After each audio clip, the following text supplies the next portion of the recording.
Hello friends, ನಮಸ್ತೆ. ನಾನಿವತ್ತು ನಾಟಿ ಕೋಳಿ ಕಾಯಿ ಹಾಲು ಹಾಕಿದ ಸಾರು ಮಾಡಬೇಕು ಅಂತಿದ್ದೀನಿ. ಕಾಯಿ ಹಾಲು ಹಾಕಿ ಸಾರು ಮಾಡ್ತಾಯಿದ್ದೀನಿ. ನಾನು ಅದಕ್ಕೆ ಮುಖ್ಯವಾಗಿ ಈ ಥರ ಜೋಡಿಸ್ಕೊಂಡಿದ್ದೇನೆ. ಒಂದು 10 ಬ್ಯಾಡಗಿ ಮೆಣಸಿನಕಾಯಿ, ಒಂದು 12 ನಾಟಿ ಊರಿನ ಮೆಣಸನ್ನು ಎಣ್ಣೆಯಲ್ಲಿ ಹುರಿದಿಟ್ಕೊಂಡಿದ್ದೇನೆ. ಒಂದು ಈರುಳ್ಳಿಯನ್ನು ಕಟ್ ಮಾಡಿ ಇಟ್ಕೊಂಡಿದ್ದೇನೆ. ಒಂದು 8 ಹೆಸರು ಬೆಳ್ಳುಳ್ಳಿಯನ್ನು ಸಿಪ್ಪೆ ಸುಲಿದಿಟ್ಕೊಂಡಿದ್ದೇನೆ. ಹಾಗೆಯೇ ಮಸಾಲೆಯಾಗಿ ಕೊತ್ತಂಬರಿ ಬೀಜ ಅಥವಾ ಧನಿಯಾ ಬೀಜವನ್ನು ಹುರಿದಿಟ್ಕೊಂಡಿದ್ದೇನೆ. ಸ್ವಲ್ಪ ಹುಳಿ, 1.5 ಸ್ಪೂನ್ ಹುಳಿ ತೊಗೊಂಡಿದ್ದೇನೆ. ಸ್ವಲ್ಪ ಜೀರಿಗೆ, 1 ಸ್ಪೂನಷ್ಟು ಕರಿಮೆಣಸು ಅಥವಾ ಒಳ್ಳೆ ಮೆಣಸನ್ನು ತೊಗೊಂಡಿದ್ದೇನೆ. ಹಾಗೆ ಬಡ್ಸೊಪ್ಪು ಸ್ವಲ್ಪ ತೊಗೊಂಡಿದ್ದೇನೆ. ಗಸಗಸೆ ಒಂದು ಅರ್ಧ ಸ್ಪೂನು, ಚಕ್ಕೆ, ಲವಂಗ ಇಷ್ಟನ್ನು ನಾನು ಜೋಡಿಸ್ಕೊಂಡಿದ್ದೇನೆ. ಇದನ್ನು ಮೊದಲಿಗೆ ರುಬ್ಬಿಕೊಳ್ತೇನೆ. ಈಗ ಒಂದು ತೆಂಗಿನಕಾಯಿಯನ್ನು ತೊಗೊಂಡಿದ್ದೇನೆ. ಇದನ್ನು ಕಟ್ ಮಾಡಿ ರುಬ್ಬಿ ಅದರ ಹಾಲು ತೆಗೆದಿಟ್ಕೊಳ್ತೇನೆ. ಈಗ 1/4 kg ಚಿಕನನ್ನು ವಾಶ್ ಮಾಡಿ ಈ ಥರ ಕ್ಲೀನಾಗಿ ಇಟ್ಕೊಂಡಿದ್ದೇನೆ. ಹಾಗೆ ಒಗ್ಗರಣೆ ಮಾಡಲಿಕ್ಕೆ 2 ಸಾಧಾರಣ ಸೈಜಿನ ಈರುಳ್ಳಿ, 1 ಟೊಮೆಟೊ, ಹಾಗೆ ಕರಿಬೇವಿನ ಎಲೆ, 3 ಹಸಿಮೆಣಸಿನಕಾಯಿಯನ್ನು ಉದ್ದಕ್ಕೆ ಸೀಳಿ ಇಟ್ಕೊಂಡಿದ್ದೇನೆ. ಹಾಗೆ ಮಣ್ಣಿನ ಪಾತ್ರೆಯಲ್ಲಿ ಒಂದು 4ರಿಂದ 5 ಸ್ಪೂನು ಕೊಬ್ಬರಿ ಎಣ್ಣೆಯನ್ನು ಹಾಕಿ ಇಟ್ಕೊಂಡಿದ್ದೇನೆ. ಈಗ ನಾನು ಒಗ್ಗರಣೆ ಮಾಡಿಕೊಳ್ತೇನೆ. ಈಗ ಬಿಸಿ ಎಣ್ಣೆಗೆ ಸಾಸಿವೆ ಹಾಕ್ಕೊಂಡಿದ್ದೇನೆ ಒಗ್ಗರಣೆಗೆ. ಹಾಗೆ ಒಂದು 4-5 ಹೆಸರು ಬೆಳ್ಳುಳ್ಳಿಯನ್ನು ಹಾಕೊಳ್ತಾ ಇದ್ದೇನೆ. ಹಾಗೆ ಕರಿಬೇವಿನ ಎಲೆ ಹಾಕ್ಕೊಂಡಿದ್ದೇನೆ, ಹಸಿಮೆಣಸಿನಕಾಯಿ, ಹಾಗೆ ಈರುಳ್ಳಿಯನ್ನು ಹಾಕ್ಕೊಂಡಿದ್ದೇನೆ. ಈರುಳ್ಳಿ ಸ್ವಲ್ಪ ಕೆಂಪಗಾಗೋ ತನಕ ಇದರಲ್ಲೇ ಹುರ್ಕೊಳ್ಬೇಕು. ಈರುಳ್ಳಿ ಮೆತ್ತಗಾಗ್ತಾ ಬಂತು. ಈಗ ಟೊಮೆಟೊವನ್ನು ಇದಕ್ಕೆ ಸೇರಿಸ್ಕೊಳ್ಳುವ. ಈಗ ಟೊಮೆಟೊ, ಈರುಳ್ಳಿ ಎಲ್ಲ ಚೆನ್ನಾಗಿ ಮೆತ್ತಗಾಗಿದೆ, ಬೆಂದಿದೆ. ಈಗ ವಾಶ್ ಮಾಡಿ ಇಟ್ಕೊಂಡಂಥ ಮಾಂಸವನ್ನು ಈ ಒಗ್ಗರಣೆಯಲ್ಲಿ ಸೇರಿಸ್ಕೊಳ್ಬೇಕು. ಈಗ ನಾನು ಕೋಳಿ ಮಾಂಸವನ್ನು ಒಗ್ಗರಣೆಗೆ ಹಾಕ್ಕೊಂಡಿದ್ದೇನೆ. ಇದಕ್ಕೆ 1 ಸ್ಪೂನಷ್ಟು ಉಪ್ಪನ್ನು ಈಗ ಸೇರಿಸ್ಕೊಳ್ತೇನೆ.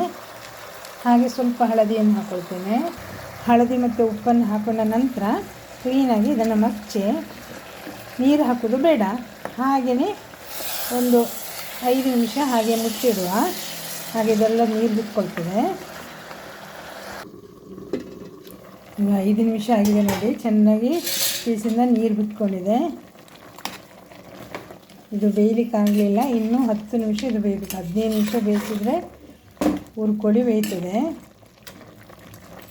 ನೀರೇನು ಹಾಕೋದು ಬೇಡ, ಹೀಗೇ ಬೇಯಲಿ. ಸುಮಾರು 15 ನಿಮಿಷ ಕಳೀತು. ಈಗ ಅದನ್ನು ತೆಗೆದು ನೋಡ್ತಾ ಇದ್ದೀನಿ, ಬೆಂದಿದೆ ನೋಡಿ. ಇದು ಪುಡಿ ಆಗ್ತಾ ಉಂಟು. ಮೂಳೆಯಿಂದ ಮಾಂಸ ಬಿಟ್ಟರೆ ಬೆಂದಿದೆ ಅಂತ ಅರ್ಥ. ಬೆಂದಿದೆ. ಈಗ ನಾನು ಇದಕ್ಕೆ ಕಡ್ದಿಟ್ಕೊಂಡಂಥ ಮೆಣಸು ಮತ್ತು ಸಾಂಬಾರು ಪದಾರ್ಥನ ಸೇರಿಸ್ಕೊಳ್ತೇನೆ. ರುಬ್ಬಿಟ್ಕೊಂಡ ಮಸಾಲೆ ನೋಡಿ ಈ ಥರ ಇದೆ. ಇದನ್ನು ಸಾರು ಇದಕ್ಕೆ ಸೇರಿಸ್ಕೊಳ್ತೇನೆ ಮಾಂಸದ ಜೊತೆ.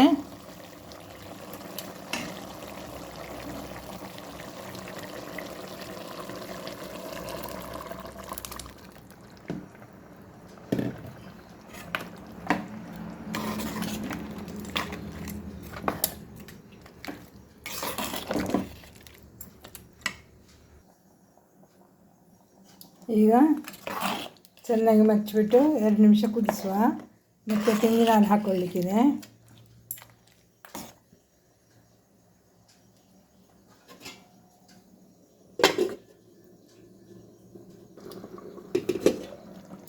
ಚೆನ್ನಾಗಿ ಕುದಿ ಬರ್ತಾ ಉಂಟು. ಈಗ ತೆಂಗಿನ ಹಾಲನ್ನು ಇದಕ್ಕೆ ಸೇರಿಸ್ಕೊಳ್ತೇನೆ. ನಾನು 1 ಇಡೀ ತೆಂಗಿನಕಾಯಿ ಹಾಲನ್ನು ತೆಗೆದಿಟ್ಕೊಂಡಿದ್ದೇನೆ. ಇದರಲ್ಲಿ ಎಷ್ಟು ಬೇಕು ನೋಡಿಕೊಂಡು ಹಾಕ್ಕೊಂಡ್ರೆ ಆಯಿತು. ಬೇಕಿದ್ರೆ ಪೂರ್ತಿ ಹಾಕ್ಕೊಳ್ಬೋದು. ಕಾಯೆಲ್ಲ ಹಾಕಿ ಈಗ 5 ನಿಮಿಷ ಆಯಿತು, ಕುದೀತಾ ಇದೆ. ಚೆನ್ನಾಗಿ ಕುದೀತಾ ಇದೆ ನೋಡಿ. ಚಿಕನ್ ಸಾರು ರೆಡಿಯಾಗಿದೆ. ನಾನೀಗ ಬಿಸಿ ಬಿಸಿ ವೈಟ್ ರೈಸಿಗೆ ಇದನ್ನು ಹಾಕಿ ಸರ್ವ್ ಮಾಡ್ತಾಯಿದ್ದೇನೆ.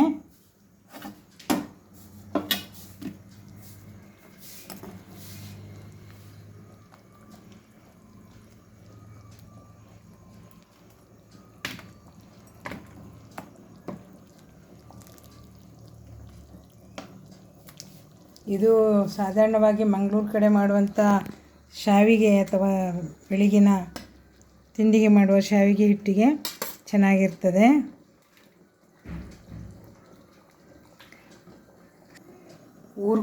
ಊರು ಕೋಳಿ ಸಾರು ಜೊತೆ ವೈಟ್ ರೈಸ್ ರೆಡಿಯಾಗಿದೆ. ನಾನು ಮಾಡಿದ ಈ ಊರು ಕೋಳಿ ಸಾರು ನಿಮಗೆ ಇಷ್ಟ ಆಯಿತು ಅಂದರೆ ಲೈಕ್ ಮಾಡಿ, ಹಾಗೆ ಶೇರ್ ಮಾಡಿ ಮತ್ತು ನಿಮ್ಮ ಕಮೆಂಟನ್ನು ತಿಳಿಸಿ. Thank you watching for my video.